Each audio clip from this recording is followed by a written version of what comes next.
Good morning. We're in day 9 of the Israeli war with Hamas, Iran's Palestinian proxy government in Gaza. As we remember, on October 7th, Hamas operatives invaded Israel and conducted a slaughter of Jews in the border communities with Gaza, whose brutality is something that we've never seen before, not even with ISIS, and in many cases, not even with the Nazis. We have over 1,300 Israelis, predominantly civilians, many small children who have been murdered, and that's the counting so far. We have between 150 and 200 Israeli captives in Gaza, including many children and women and old people and men who are now in harm's way in a way that is unspeakable. At the same time, almost simultaneously with the Hamas slaughter, we started hearing a chorus of international voices led actually by the Biden administration, in fact, by President Biden himself, exhorting Israel to prosecute our war against Hamas in accordance with the rules of war. And some people just assumed that didn't mean much. And then all of a sudden, we're starting to get, amidst the Israeli Air Force bombings of Gaza from the air ahead of the ground invasion that's anticipated. We are being subjected to increasing assaults on the international media, in the British media, in the American media, in the French media, and media throughout the world, and also governments that are saying that Israel has to adhere to the rules of war, proportionality, and humanitarian law.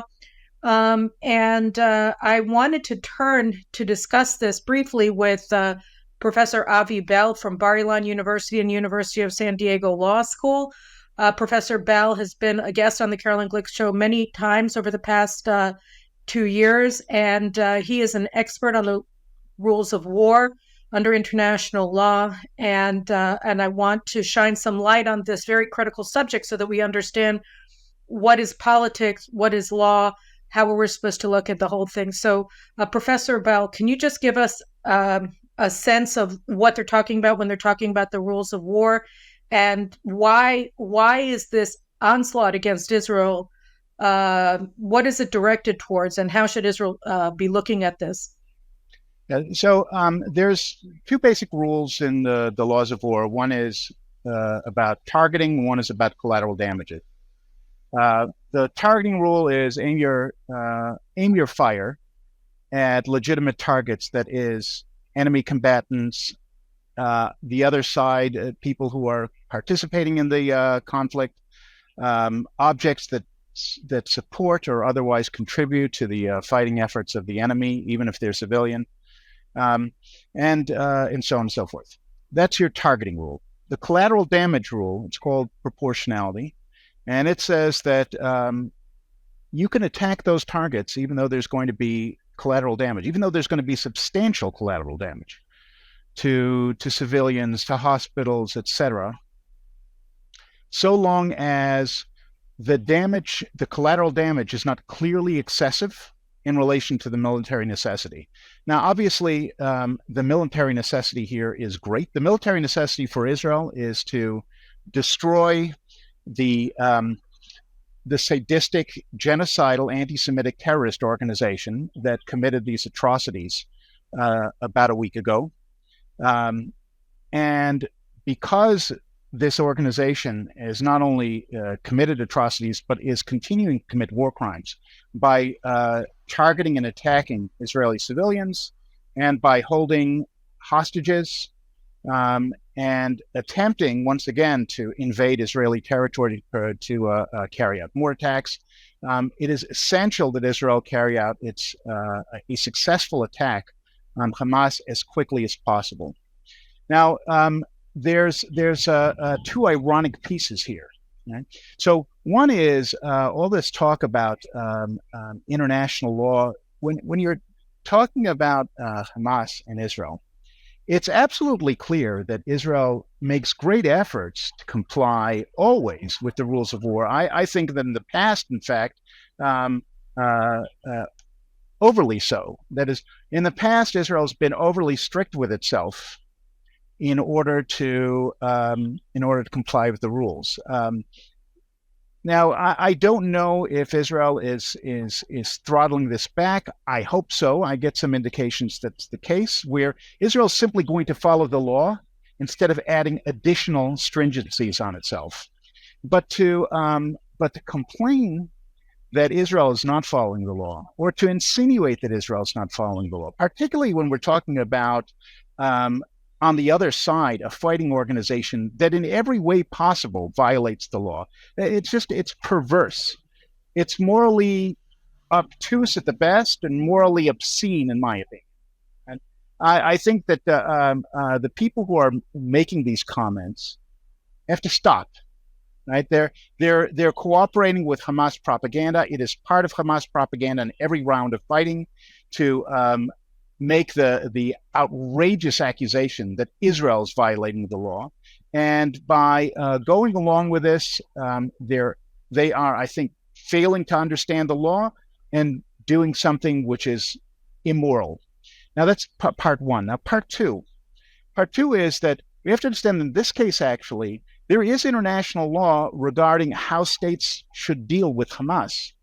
Hamas, as I said, is a sadistic, genocidal, anti-Semitic terrorist organization. And this is important under international law. So, for example, under the Genocide Convention,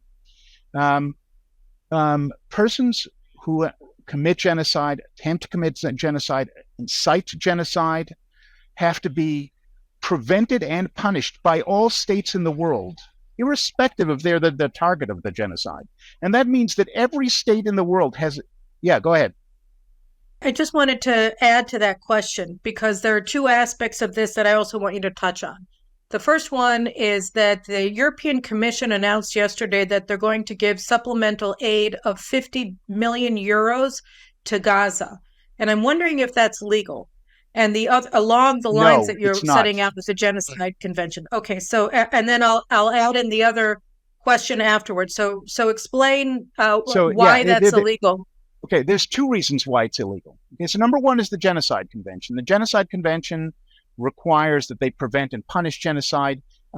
It's not enough simply to observe that Hamas carried out killings in service of a genocidal agenda, which is the crime of genocide.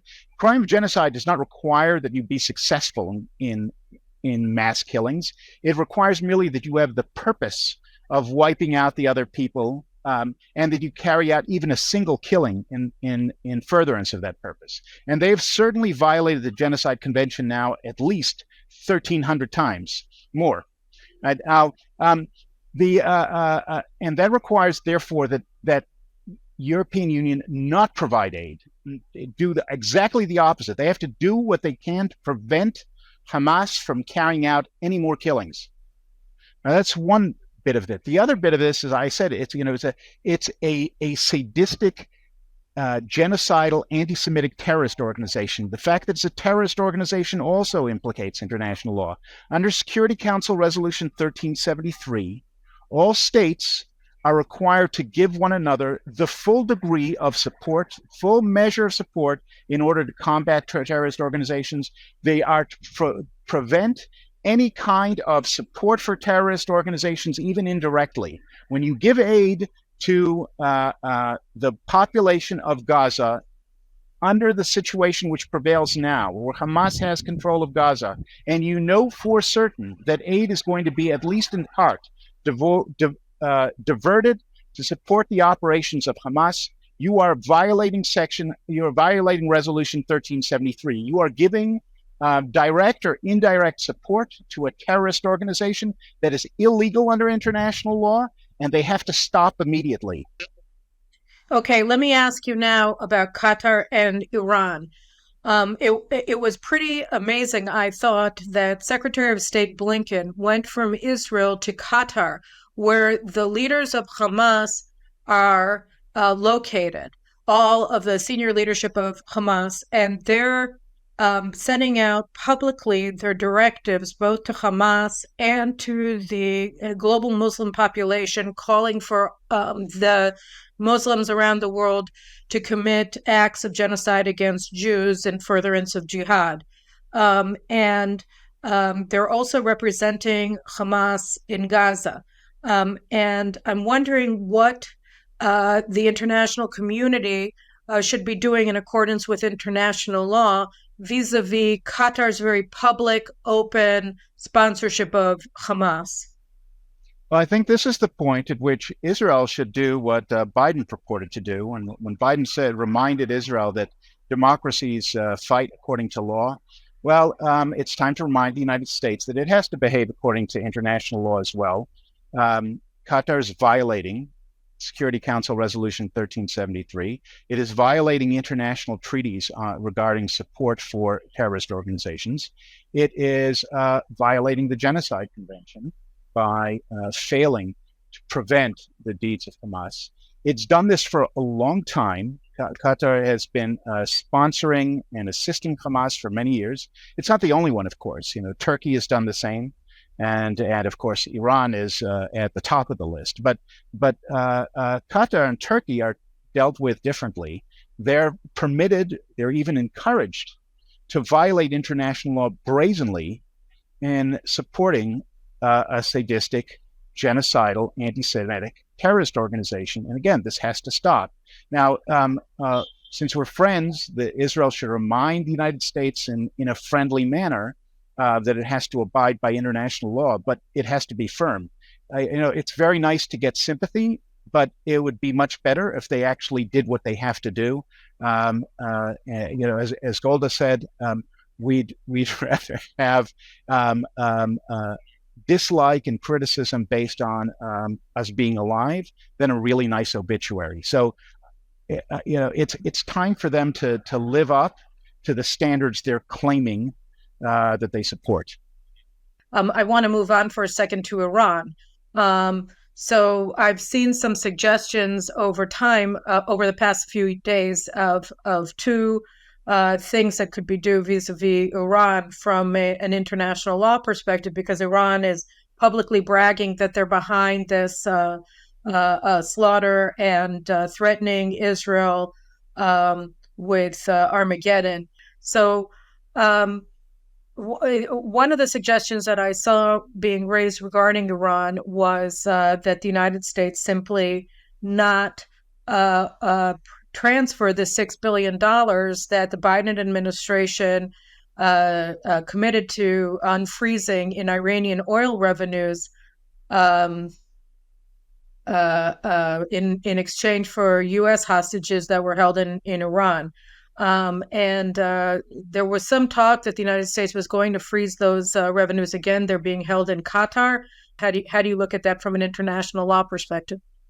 Again, it is forbidden under international law, under Security Council Resolution 1373, under the International Convention for the Suppression of Terrorist Financing, and other documents. It's forbidden to provide even indirect support to the terrorists.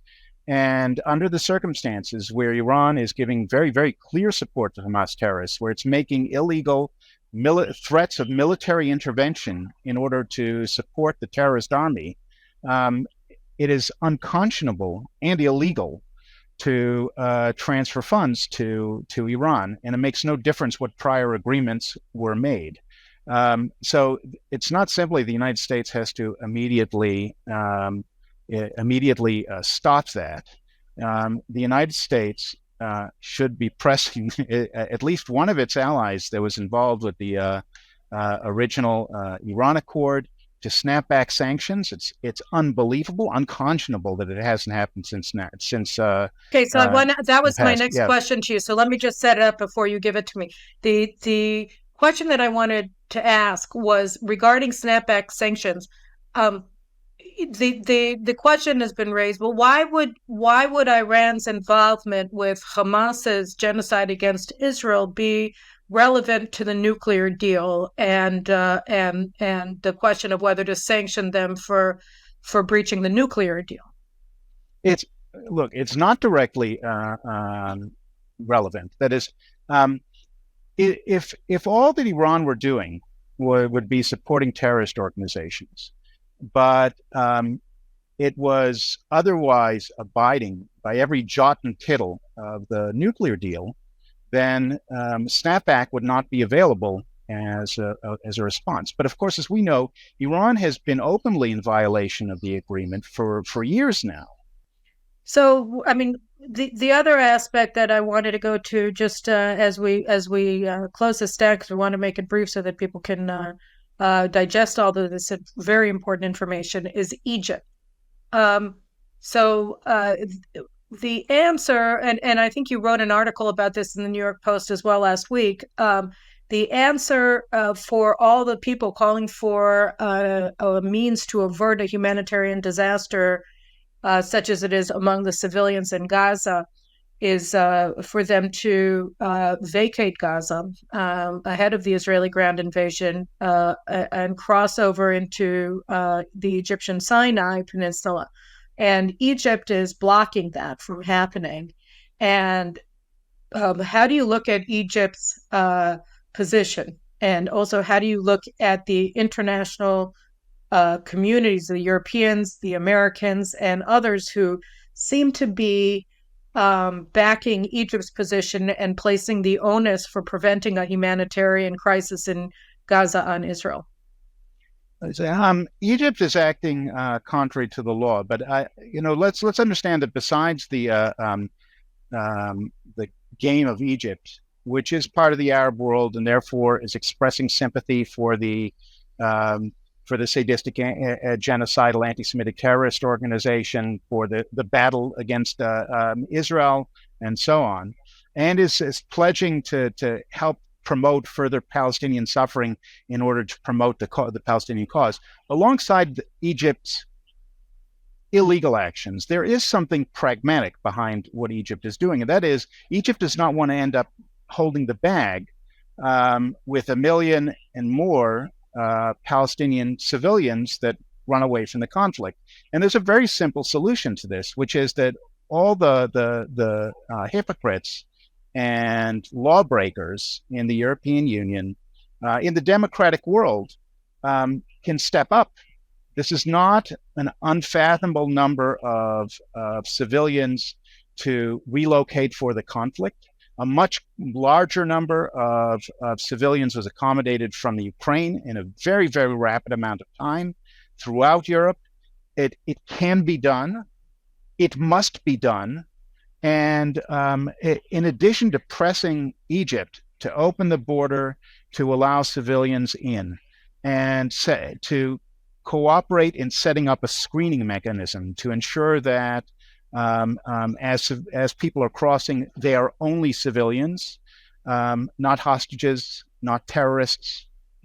In addition to that, there has to be at least one, but I think there ought to be dozens of states that turn all their bleeding over the years about alleged concern for Palestinian civilians and for the humanitarian situation of the Palestinians. It's time for them to put their money where their mouth is and take them in outside the conflict area for the duration of the conflict. It's obviously impossible for Israel to allow mass numbers of Gazans to enter Israeli territory.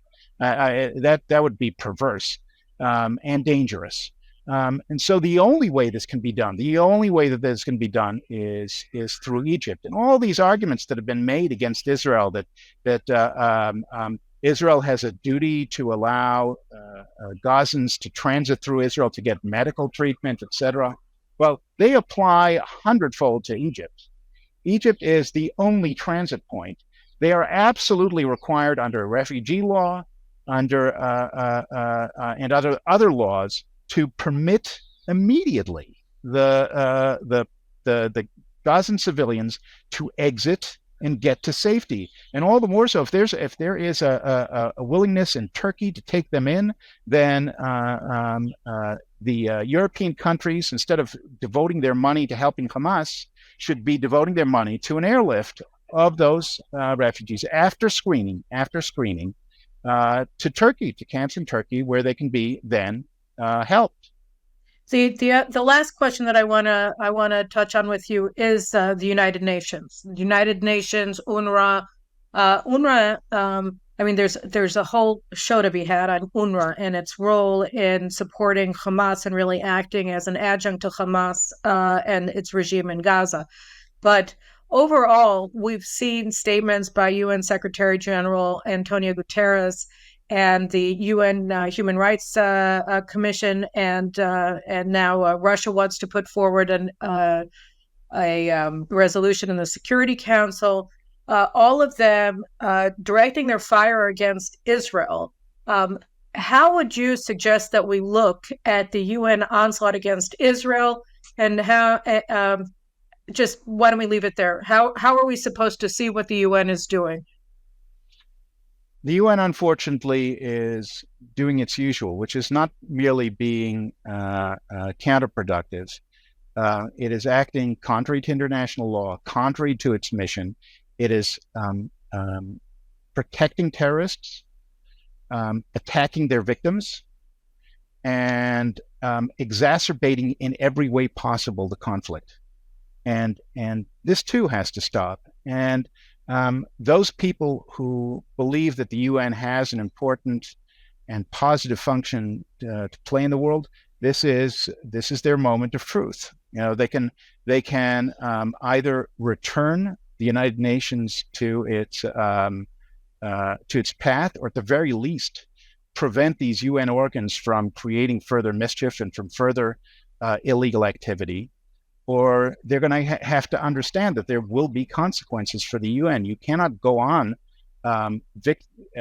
victimizing the victims of terrorism, the victims of a genocide campaign. You cannot go on attacking them and supporting terrorists and violating international law endlessly without consequence. But I have one last question, which is about the civilians.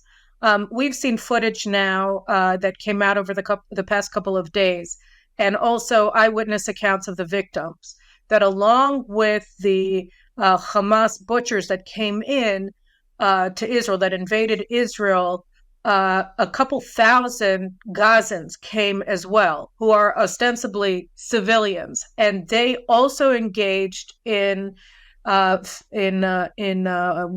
violence against the Jews. I'm not quite clear whether they were also engaged in the killing, but they were engaged in the rape, and they also, after the Jews were dead, they came into their houses and they stole their property and brought all of these things back to Gaza. And also, there have been reports that some of the hostages are being held by people who are ostensibly civilians. So when people are talking about civilians in Gaza, and we see evidence that civilians in Gaza have been participating in the atrocities, how are we supposed to look at the population? And also, given the fact that the population itself of Gaza has greeted Hamas's acts of genocide with jubilation.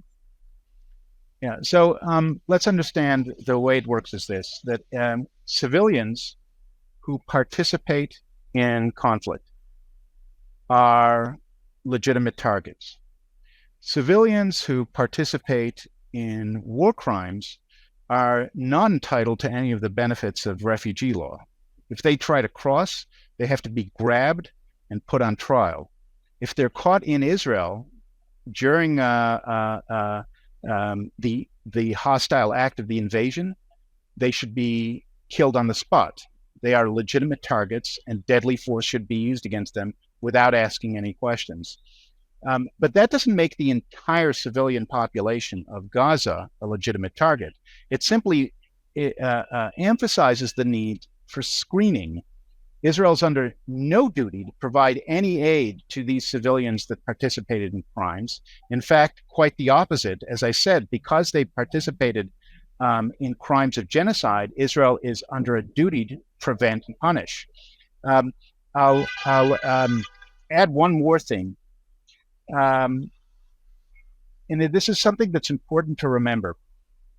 According to last polls that were taken several months ago, Hamas enjoys either plurality or majority support among the Palestinian population at large, and fairly clearly majority support in Gaza.